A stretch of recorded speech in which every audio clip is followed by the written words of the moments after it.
আমাদের নবী সাল্লাল্লাহু আলাইহি ওয়াসাল্লাম তো এক মাস শান্তিতে ঘুমানো নাই নবী হওয়ার পরে। যখন তিনি মারা যান, ফাতিমা রাদিয়াল্লাহু আনহার কথা মনে আছে না? কানে কানে কি জানি বললেন। তখন আমাদের নবী একটা কথা বলেছিলেন, আমি এই বয়সে এসে কথাটা বুঝি, মাদ্রাসা লাইফে, ইউনিভার্সিটি লাইফে বুঝিনি। নবীজি বলেছিলেন তার মেয়েকে, ফাতিমা রাদিয়াল্লাহু আনহা তার কষ্ট দেখে কান্নাকাটি শুরু করলেন। আমাদের নবীজি তাকে কাছে ডেকে বললেন কানে কানে যে কি জানি একটা বললেন। তারপর ফাতিমা রাদিয়াল্লাহু আনহা চুপ করে গেলেন।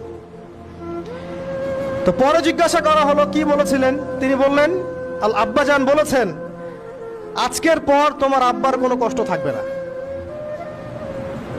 আর তুমি আমার পরিবারের মধ্যে সবার আগে আমার সাথে সাক্ষাৎ করবে।